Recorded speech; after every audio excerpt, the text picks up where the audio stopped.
from the Mercy One studio. Making It Personal with Bishop William Joensen on Iowa Catholic Radio and iowacatholicradio.com. Welcome to Making It Personal with Bishop Joensen. I'm Stan Ashes, a seminarian and summer intern with the Diocese of Des Moines, and today the loyal co-host of Bishop Joensen, filling in for the illustrious Kelly Mesher Collins.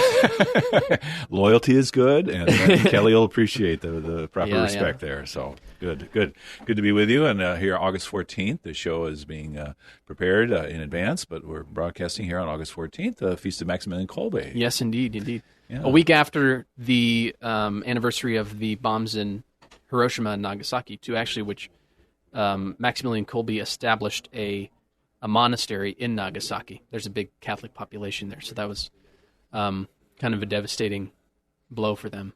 So our suffer not just with our Buddhist brothers and sisters, but our own Catholic brothers and sisters as well. Yeah. And of course, perishing at Auschwitz and the cell there in Block 14, people can visit. Forgetting not love, he who laid down his life for his brothers in that way. And on the cusp of the Feast of the Assumption. A beautiful time this summer. Two signal moments for two women called to religious life. Sister Mary Esther Downey, daughter of Bob and Susan Downey here in Des Moines, made final profession with the Ann Arbor Dominican Sisters on July 22nd. So a marvelous day, long in the making, but a blessing not only for her family, but her sisters, but for the church at large. And so her great ministry is that she would lay down her life as a religious sister in the consecrated life. Yeah, it was beautiful to watch, actually, and I think you can go back and view the live stream of that profession. On their YouTube channel. So. Okay, because unfortunately her family and her parents could not be there, right, with the COVID restrictions that were there. So that is the case. I'm a little blessed in that the Religious Sisters of Mercy of Alma, Michigan, have concluded it's okay for me and guests to be present. So I'm going to be heading up to Saginaw, Michigan, to the Cathedral of Mary of the Assumption this Sunday for the final profession of a longtime spiritual directee of mine, Sister Mary Alicia Glady, formerly Kathleen Glady, from Minnesota, but as a student at Loris, and then when she was living in Iowa City, we continued that spiritual direction relationship, and just it was something marvelous to behold and to accompany her as this whole call to religious life with many options available to her. She's a very intelligent woman, a math major, and did publishing and lots of things, but laying down her life for the Mercy Sisters there as well. So we're conscious of these days where, again, the support, were our brothers and sisters from Beirut, Lebanon, and that devastating and just mortifying blast that was there, that human life perished. Our Maronite Catholic brothers and sisters, kind of speaking in solidarity a lot today, but how they've suffered, even their divine liturgy, but their prayer to Blessed our Saint Charbel Marclouf, their special patron, of whom 4 million pilgrims a year. So I think there'll be opportunities for us to reach out as a universal church to try and support them along the way. More locally, more domestically, Catholic Charities USA continues to reach out to families and those hardest hit by the pandemic. Pop-up food pantries around the country, our own diocesan Catholic Charities continuing to make food and gift cards available, the shelters that are there. But translating multiplying the money that they receive from the Payroll Protection Program and doubling that, talk about a scriptural thing. So over $400 million of aid, $0.4 billion have been distributed in the United States since the advent of the pandemic through Catholic Charities USA, which is one of the largest non-governmental organizations of our country. So very encouraging on that front. So we continue to pray, and our COVID-19 relief fund in the diocese is continuing to distribute funds both to parishes and to individuals. About $150,000 raised on that front. So wow, yeah, good. Well, on today's show, we're visiting with Father James Phalan, who serves as a National Director of Family Rosary, a ministry of Holy Cross Family Ministries. Most recently, Father Jim served on the Family Rosary team in France as an assistant director, managing the Family Rosary Chapel at Our Lady of Lourdes Shrine in Lourdes, France. While there, he did an interview with Hollywood actor and celebrity Zac Efron for his new Netflix series Down to Earth with Zac Efron, where he talked about the history of Lourdes and the water sealing abilities. We're going to take a quick break before we come back with our guest. You're listening to Making It Personal with Bishop Joensen on Iowa Catholic Radio and the Spirit Catholic Radio Network. Support for Iowa Catholic Radio and John Leonetti in the Morning is provided by Blessman International. The coronavirus has impacted lives in Iowa and around the world. This is especially true in rural South Africa, where COVID-19 restrictions have led to vulnerable children being hospitalized due to starvation. To combat this hunger, Blessman International now offers a program called One Child at a Time. You can sponsor a child in South Africa for $1 a day. Learn more at blessmaninternational.org. blessmaninternational.org. Is it time for a new roof? Then it could be time for you to get to know Bell Construction. Bell Construction is a roofing company entering its 30th year of business. They specialize in residential re-roofs, light commercial jobs, and have the experience to meet all of your roofing needs with personal service. With Bell Construction, the owner will come to your home or place of business in person to inspect and ensure the quality of work that you deserve. They pride themselves in working with you on a personal basis and making sure you are satisfied. Bell Construction, 515-963-4494. Welcome back. I'm Stan Ashes, a seminarian and summer intern with the diocese. On today's show, we're visiting with Father Jim Phalan, who serves as a National Director of Family Rosary and Ministry of Holy Cross Family Ministries. Most recently, he served on the Family Rosary team in France as Assistant Director managing the Family Rosary Pavilion and Chapel at Our Lady of Lourdes Shrine in Lourdes, France. In fact, while in Lourdes, he did an interview with Hollywood actor and celebrity Zac Efron, known for, High School Musical, those kind of movies, for his Netflix my cultural series. Education here, Stan. Yeah, well, I never speed. saw it, so I don't know. You don't have to protest. Okay. Welcome, Father. Yeah, good morning, Father Phalan. Good to have you with us. Bonjour. Good morning, Bishop, and welcome. Thank you for the welcome, and it's good to be with everybody on the air. Yeah, I have not met you in person, but now after seeing that segment on the Netflix with Zac Efron, I feel like I have a face to go with it, and a very gracious manner as well. So, yeah, your vocation as a member of the Congregation of the Holy Cross and the Rosary, but on this Making It Personal with Bishop Jones, we always like to hear a little bit of the background as well, how you came to be a member, because if we look at the pedigree, it's not very immediately linear, right? It sounds like there were some interesting life developments as you gravitated toward the community. Oh, yeah. I just, life is a wonderful thing, and it just takes you so many different directions. Whether if you follow the Lord, if you don't follow the Lord, and then he comes back and makes you and brings you back, then it works. That's kind of my case. From the time I knew I was going to have a future, I always wanted to be a priest. And I met the congregation when I was about 12, 13, because my father was a professor at Stonehill College, which is where I live right now on the campus. Our Family Rosary Ministry is on the campus of Stonehill, which is a school of our congregation. So I had lots of connections, went to the seminary when I was 18, stayed for a couple of years. It was the late 60s. Yeah, that was a crazy time. So then I left the seminary. I was a boy. I didn't experience it all. Yeah, so all of it, the Lord brought me back, and so all of that, he taught me a lot of things along the way. So when I finally did come back to the congregation, I was ordained a priest 28 years ago.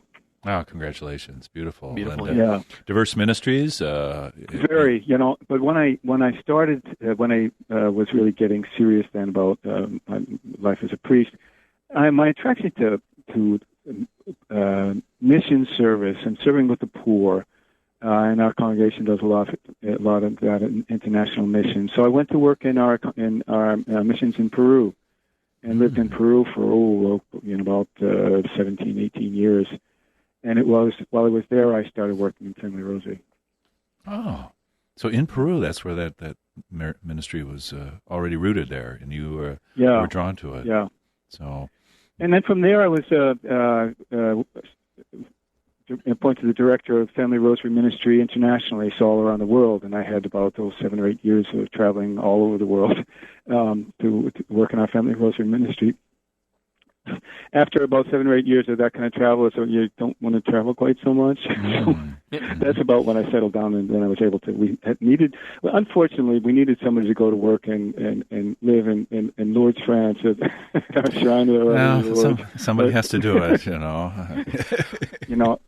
Bishop, I'm sure you've been there, and it's just such a wonderful place. It's 3 years of ministry there was such a grace. 3 years, okay. No, I mean, Mary is there. There's just a unique spirit that, even though it's surrounded by a carnival sideshow atmosphere, I mean, there is a radiant peace that goes with that. I was fortunate to be with a group most recently about probably 5 years ago there as well, including my own mother, Marilyn. That was her first time, so that was a great grace. But je crois que vous parlez 4 langues, right? French, Portuguese, Spanish, and English.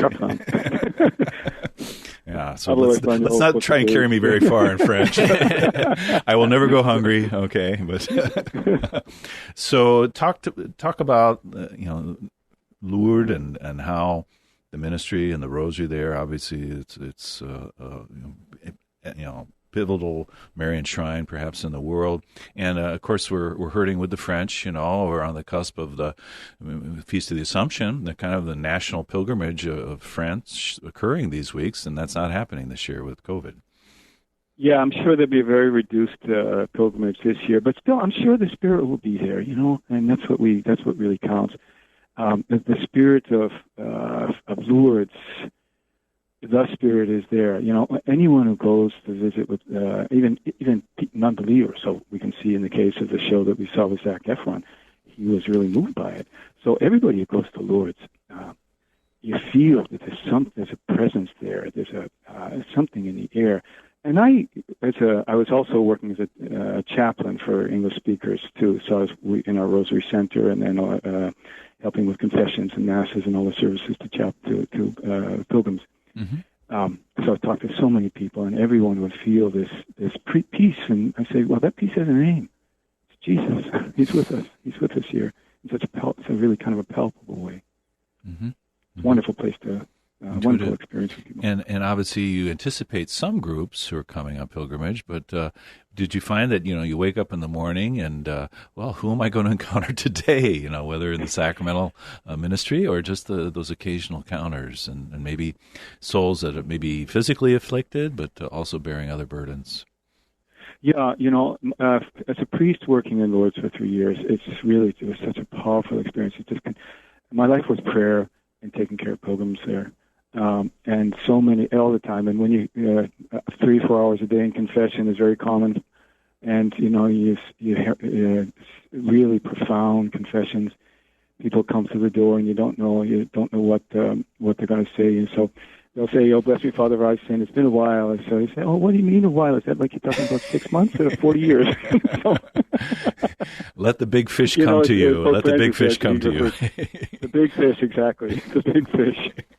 And it's just such a blessing, because there have been thousands of unmistakable physical healings, and but there have been millions. Everyone who goes to Lourdes with their heart open is touched and healed in some way. It's such a wonderful place. Mm-hmm. Mm-hmm. And so moments of actually praying the Rosary or procession or pilgrimage. And not everyone who goes to Lourdes enters the baths, right? I mean, that's kind of the queue for the baths is sometimes pretty long, right? Right. Sometimes it's difficult. Anyone who does go, highly recommended to try to do it.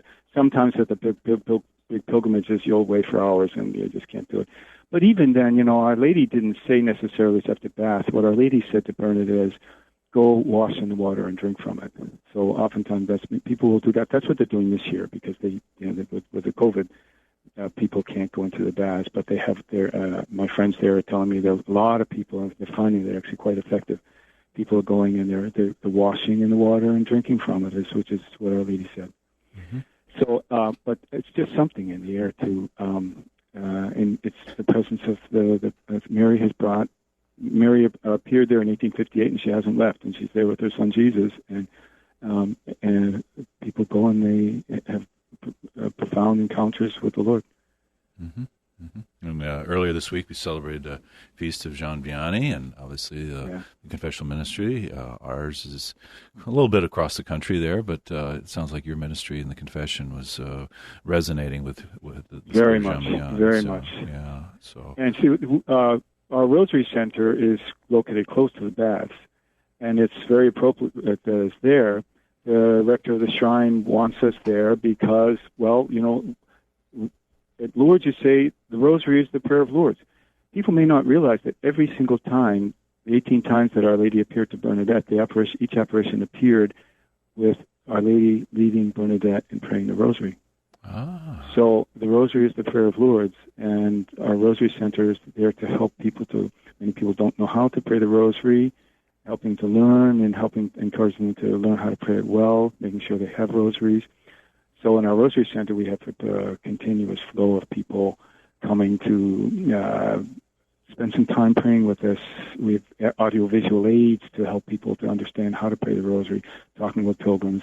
And then all around is just across the river from the baths. And so my work as a chaplain was really rich and varied through various ways of meeting pilgrims. Mm-hmm. Just glimpsing of the Netflix piece, but just your voice and all that, you kind of exude a childlike joy, Father. I'm not trying to schmooze you here, but it's a beautiful thing. And so, to be able to pray the Rosary, I mean, you talked about working with the poor in Peru, but each of us has to embrace our own poverty, our own childlikeness, right. And the Rosary really kind of expresses that and ingrains that in us. Yeah, if we just let ourselves be children, we let ourselves be who we are. Each of us is a child of God. Just sitting. Our place is to sit at the feet of the Father and find out who we are. And Mary wants to help us do that. And Mary then, as she did with Bernadette, she wants to come to all of us and introduce us to her Son Jesus, particularly by praying the Rosary. Yeah, and I've had people reach out to me as a young bishop, and joining me to declare a Rosary Congress, and we may not do that this year, but the Rosary is a staple of my prayer and spiritual life every day, and it kind of, when I might be tending off the distraction, it kind of anchors me, and I think can heartily commend that. And the Feast of the Assumption is just one of those moments, and I think people in our diocese and other dioceses, yes, we still have the provision for general absolution in place. But the opportunity to go to confession, and I always say, the advent of a new school year is a marvelous time, as the summer and everything else, just to kind of plunge into the mercy of God. So when we think about miracles, every celebration of sacrament of confession is a miracle. A soul is completely redeemed from sin. So much that's true. As I say, sitting in Lord's hearing confessions, felt like I was so often just a witness to God's grace and mercy. Confession is such a wonderful, wonderful sacrament, a wonderful opportunity, and much more than the counsel that you get from a priest. Hopefully the priest will say something that will be helpful to you, but in the sacrament of reconciliation, which is bathed by God's mercy, the grace is just so wonderful. Mm-hmm. Well, we better kind of indulge the cultural interest in Zac Efron and the Netflix series, how the whole thing unfolded. And, you were dealing with someone who I think not a man of robust faith, kind of, agnostic and probably maybe emblematic of some of his peers. But can you just talk about that whole experience and any feedback you've received? Yeah. I didn't know that they were coming. I didn't know that much about the event until the day before, when the vice rector of the shrine says, "Oh, Jim, we need somebody to go to this group coming. He's French, so he didn't really know Zac Efron. So, there's this group coming from Net. They can do something supposed from Netflix. And it says, Zac Efron. So they wanted a priest to escort them particularly to take the group down to the grotto for the piece, which would be walking to the grotto and telling the story of what happened there. So I said, sure, sounds like fun. So the next day, then Dr. De Franchisis, who's the doctor in charge of the Bureau of Medical Investigations, who appears so well in the program, he had talked to them, and he has a great presentation of a case. He has 3 X-rays. One shows somebody who had a good hip, and then it shows how a few years later that person's hip was totally disintegrated from cancer, and then it shows another X-ray that shows how his hip looked completely reconstituted right after coming out of the bath. It was really powerful. So then it was my turn to take them down to the grotto, and I wanted to have them experience the peace that people feel there. Had a chance to talk about. I told them about the apparitions, try to give them a sense of what the deeper meaning was. And I found them very receptive and very open. It was a lovely time with them, actually. Oh, and who knows what seeds you sowed there, that awakened something. Because once we, discover that peace, it's like, aha, what I've been looking for all my life. And exactly, we can't generate, no matter what meditation technique we have or anything, that's sheer gift and breaking in our lives. So as part of the experience, maybe we should give you an opportunity to kind of promote your ministry now, present back in the States. And obviously through technology, has become ever more important in these past 6 months. But just share. Well, our ministry is the work of Father Peyton. We continue the work of Venerable Patrick Peyton, who we hope will soon be beatified. We approve of beatification. We'd like to ask everybody to please pray for the beatification of Father Peyton, so that he can keep spreading his message that the family that prays together stays together, which is a message so important now in the world of today, more than ever. And for families, families need to come together. This COVID time has been so hard on so many families, so hard on so many people. The Rosary is really a prayer for peace. People need to learn how to pray the Rosary as being a prayer for to enter into the peace that Our Lady wants to introduce us to, so that she can then bring us to Jesus. Place that families can experience that peace too. And it's the strength from praying together. So I went to our okay, about 10 seconds, Father. So just, about 10 seconds, Father. Okay. I'm back now in the United States, and I'm blessed to be, after finishing the service I went to do in Lourdes. Now I'm back here, and when the congregation has asked me to be the director of Family Rosary USA, and I'm happy to continue this ministry. Will you bless us? I hope our paths cross, but may God anoint your ministry. Thank you very much for being with us.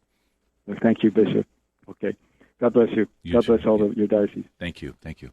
We're going to take a quick break. You're listening to Making It Personal with Bishop Joensen on Iowa Catholic Radio and the Spirit Catholic Radio Network. Support for Iowa Catholic Radio and John Leonetti in the Morning is provided by Blessman International. According to a 2019 Global Food Security Report, more than 820 million people in the world are hungry today. None of us can help all of them. Most of us can help one child. Your gift of $1 a day through Blessman International provides a child in South Africa with a daily hot meal, place of safety, educational experience, and spiritual development. To get started, go to blessmaninternational.org and click Sponsor a Child. Is it time for a new roof? Then it could be time for you to get to know Bell Construction. Bell Construction is a roofing company entering its 30th year of business. They specialize in residential re-roofs, light commercial jobs, and have the experience to meet all of your roofing needs with personal service. With Bell Construction, the owner will come to your home or place of business in person to inspect and ensure the quality of work that you deserve. They pride themselves in working with you on a personal basis and making sure you are satisfied. Bell Construction, 515-963-4494.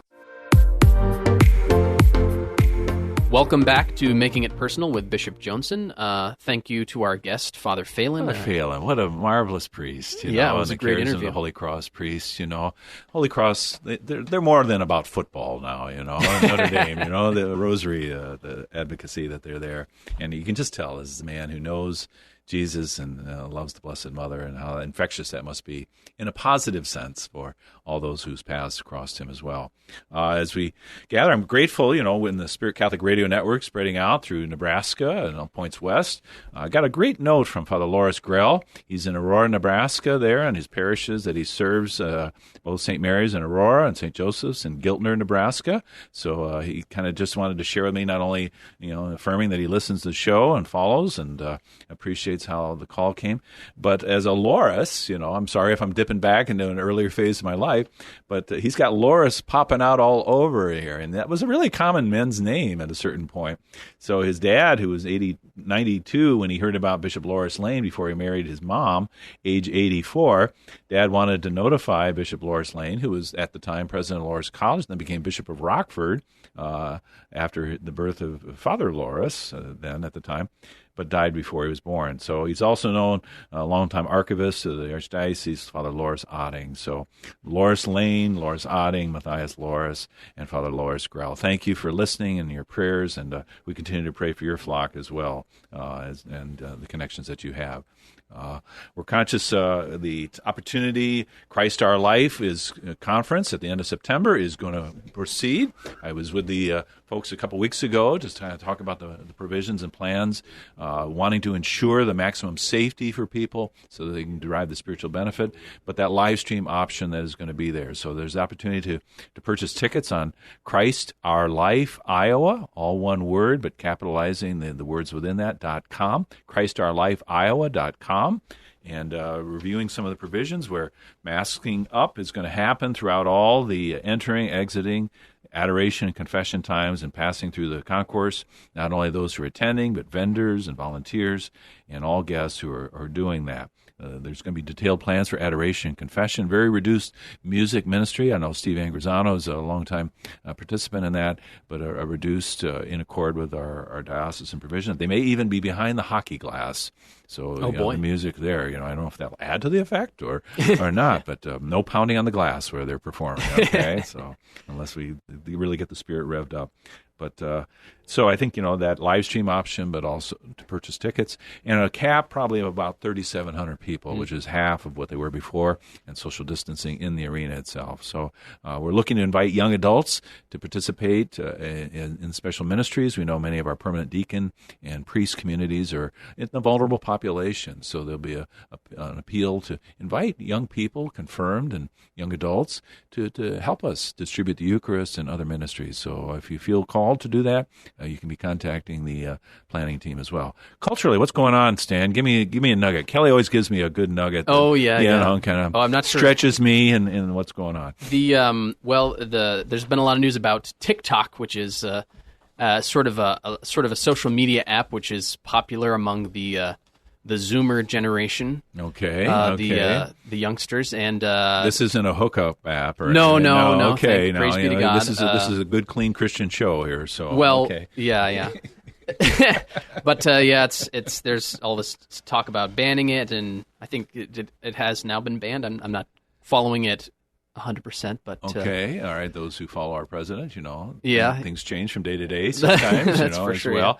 Yeah. Our Microsoft fellow, Bill Gates, wasn't he looking to purchase it at some point? Yeah, I think. I'm not sure if that's gone through or not. But draw it into the American fold there, wresting it away. So have you ever done a TikTok music video or anything? Or your family? Bishop, I unfortunately have never had the honor to use it. Because I know you've got a playful side here, and the artistic side. But so it's safe to say they've banned me from TikTok. So probably prudent. So, good. So all right. Well, great show. It's been a great show. Yeah, thank you for listening. It's been another edition of Making It Personal with Bishop Joensen. Thank you to all our guests and to our listeners in Iowa, Nebraska, and Wisconsin on the Spirit Catholic Radio Network and Iowa Catholic Radio. You can hear Making It Personal with Bishop William Joensen every week on Iowa Catholic Radio and iowacatholicradio.com.